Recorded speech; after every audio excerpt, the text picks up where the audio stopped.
아버지, 사과 좀 드셔보세요. 아유, 입안에 뭐가 났나? 아이고, 입안이 헐었다. 아이고. 네? 어디 봐요. 어머, 입안이 헐었어요. 이를 어째? 아이고, 며칠 전부터 입안이 따끔따끔했는데 이렇게 헐었을 줄이야. 아유, 청아, 군간호사님께 연락 좀 드려봐라. 이거 위험한 건 아니겠지? 네, 아버지. 잠시만요. 어머, 심청량 잘 지냈죠? 아버님은 어떻게 지내고 계신가요? 군간호사님도 잘 지내셨죠? 다름이 아니라 저희 아버지 입안이 헐어 있으셔서요. 입안이 아프다고 과일도 잘 못 드시는데 이를 어쩌죠? 안녕하세요, 군간호사님. 이거 보세요. 이렇게 입안이 헐어버렸네요. 아유. 어머, 신봉사님. 입안에 염증이 생기셨네요. 항암 치료 받으시면 생길 수 있는 증상이긴 한데요. 혹시 열도 나나요? 따끔거리긴 하는데 열은 없네요. 혹 심각한 건 아니겠죠? 네, 입안 염증은 흔히 나타나는 항암 치료 부작용인데요. 신봉사님은 아직 심각한 상황은 아니신 것 같네요. 우선은 자극성 없는 고열량 식품인 아이스크림이나 스프 등을 섭취하시면 증상 완화에 도움이 되실 겁니다. 그리고 다음에 병원에 오시면 입안 염증을 완화시키고 예방할 수 있는 방법에 대해서 알려드릴게요. 네, 군간호사님. 다음에 찾아뵐게요. 네, 심청량 신봉사님. 그럼 다음에 봬요.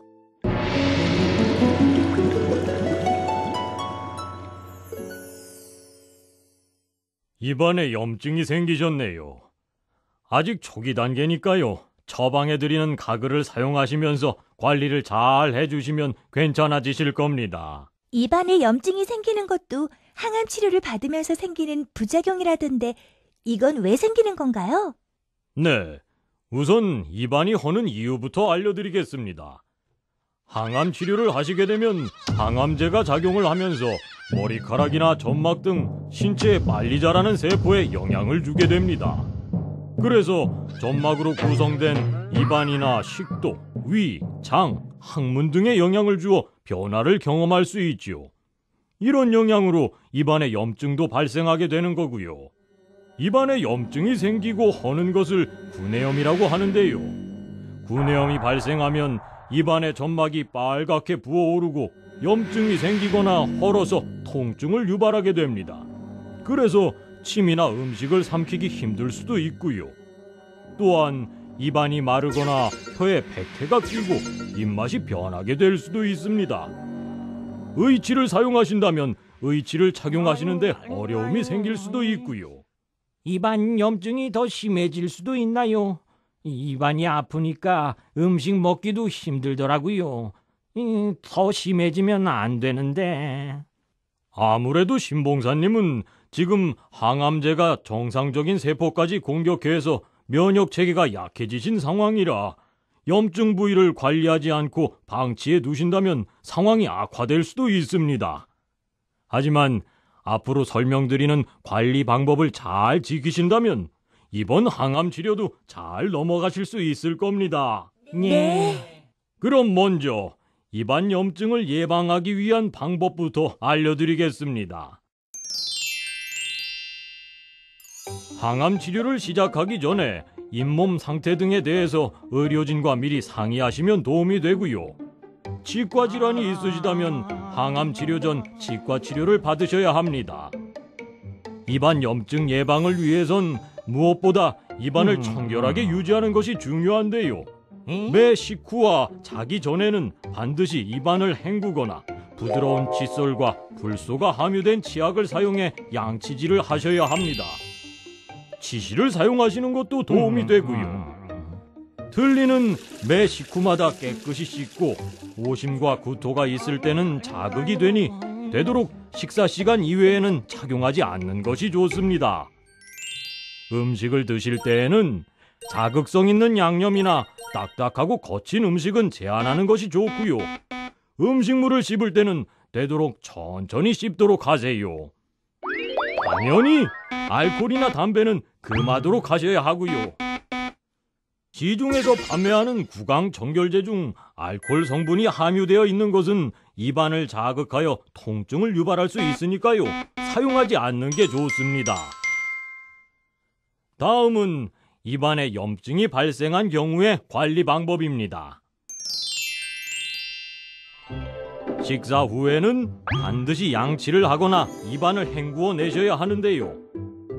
물 1리터에 소금 1티스푼, 베이킹소다 1티스푼을 녹여 입안을 헹구어 내시면 됩니다. 헹구어 낼 때는 양치 후에 30초 이상 한 번에 3-4번 반복해서 시행하고 가글링 후 다시 물로 헹구지 않아야 합니다. 입안에 통증이 심하여 식사를 못할 경우에는 식사 전에 잠시 얼음을 물고 계시는 것이 도움이 되고요. 실온 정도의 차가운 음식을 먹고 열량과 단백질이 풍부한 부드러운 음식이 도움이 됩니다. 그리고 산이 많이 함유된 음식과 주스는 피하도록 하세요. 구내염이 생기게 되면 입안이 마르면서 통증이 생기고 식욕을 저하시키기도 하는데요. 입안이 건조한 경우의 관리 방법도 알려드리겠습니다. 자주 물을 드셔서 입안에 수분을 보충해 주시고요. 식사 중간에 물을 섭취하는 것도 도움이 됩니다. 무설탕 캔디를 빨아먹거나 무설탕 껌을 씹으시는 것 또한 침이 분비되는 것을 도와주어 도움이 되고요. 입술이 건조해질 수도 있으니 입술에 보습제를 발라주세요. 입으로 숨 쉬는 것은 입안을 마르게 하므로 피하시는 것이 좋습니다. 알코올이나 담배, 알코올 성분이 포함된 구강 청결제, 자극적인 음식 등은 입안을 더욱 건조하게 만들기 때문에 피하셔야 합니다. 입안에 염증이 생기는 구내염은 항암 치료를 받으실 때 흔히 나타나는 증상이긴 하지만요. 이것도 심해지면 2차 감염으로 진행할 수 있기 때문에 병원에 오셔서 진료를 받아보셔야 하는데요. 24시간 동안 먹거나 마실 수가 없는 경우, 입안에 염증이 생긴 경우, 입안에서 계속 피가 나거나 백태가 끼고 통증이 심할 경우, 틀니를 사용할 때 불편감을 느끼는 경우에는 병원에 오셔서 의료진과 상의하셔야 합니다. 아직 입안이 마르는 것은 못 느꼈는데 알려주신 방법으로 미리미리 예방해야겠네요.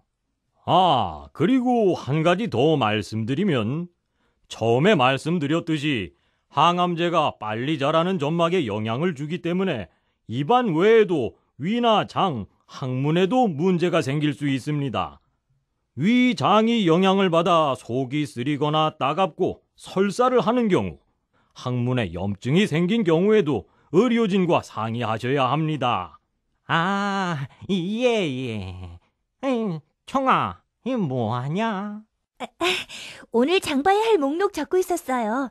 베이킹 소다도 사야 하고 무설탕 껌이랑 사탕도 좀 사고 또 뭐가 있지? 신봉사님은 꼼꼼하고 든든한 지원자가 옆에 있어서 이번 항암 치료도 무사히 넘기시겠어요. 예, 저도 우리 심청이가 있어서 힘이 납니다. 오늘은 특별식으로 준비하였습니다.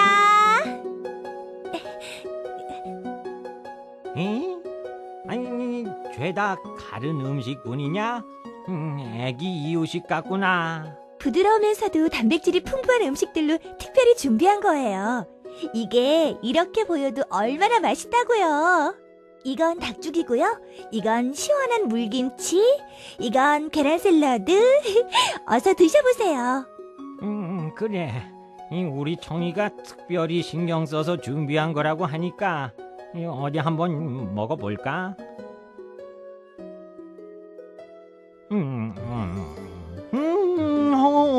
아니, 이것도,